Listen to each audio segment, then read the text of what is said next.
C'est avec satisfaction que les écologistes voteront aujourd'hui le projet de loi visant à renforcer l'efficacité des sanctions pénales. Le texte que nous allons voter s'est fait attendre, trop attendre, et son parcours a rencontré de nombreux obstacles. Déposé en octobre 2013, il n'a été débattu que la semaine dernière en séance, en procédure accélérée et en temps programmé. Il serait hypocrite de ne pas reconnaître que le gouvernement a, en amont et pendant tous les débats parlementaires, pesé de tout son poids pour freiner l'élan réformateur de sa majorité. Cette façon de faire laisse des traces, surtout lorsque les positions défendues par l'exécutif n'obéissent qu'à une logique de court terme, soucieux qu'il apparaît de ne rien froisser, d'une sensibilité à fleur de peau à ce qu'il croit être les exigences de l'opinion.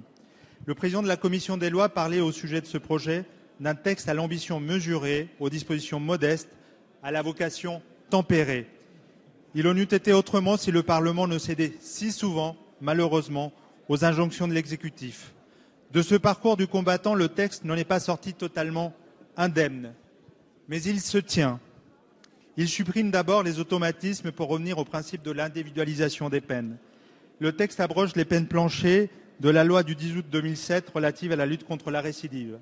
Ces dispositions avaient instauré un système restreignant la liberté des juges dans la fixation du quantum de certaines peines d'emprisonnement, même si la juridiction gardait la possibilité de prononcer une peine inférieure à ces seuils par une motivation spéciale détaillant les garanties de réinsertion du condamné.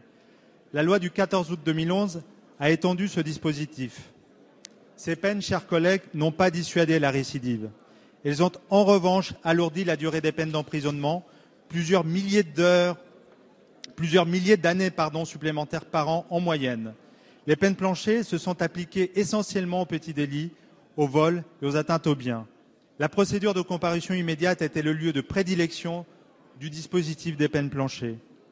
Nous allons maintenant faire en sorte qu'une des promesses du président de la République soit tenue.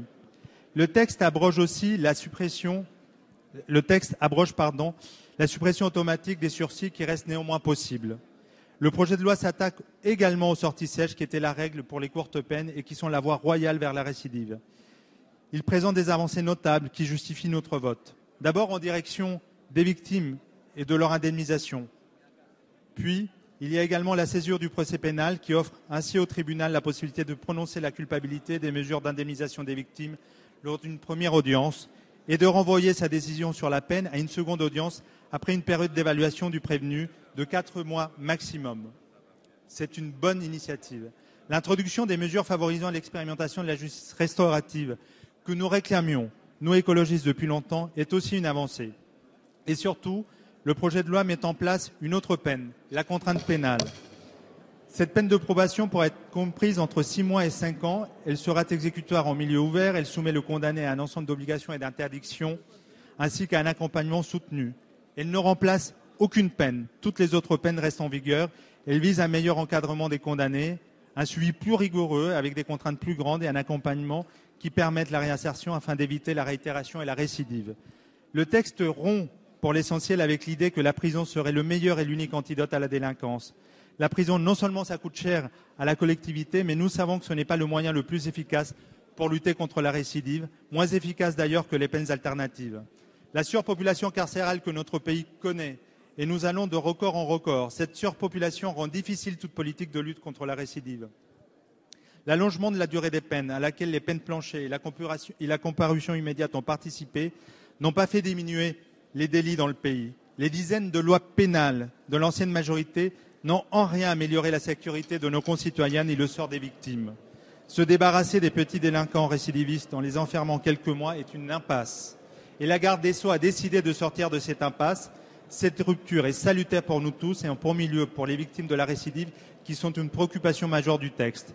Il faut néanmoins revenir sur les conditions de notre débat. Les compromis sur le délai d'application de la contrainte pénale imposée par le gouvernement au rapporteur est boiteux. Les compromis passés entre l'exécutif et le groupe majoritaire, légitimes, doivent avoir un sens. Et celui-ci n'en a aucun. Dans le débat, la gauche s'est montrée dans toute sa diversité, radicaux, communistes, socialistes, écologistes, unis et rassemblés pour montrer qu'il existe aujourd'hui une majorité claire et large pour abroger les tribunaux correctionnels pour mineurs et la rétention de sûreté.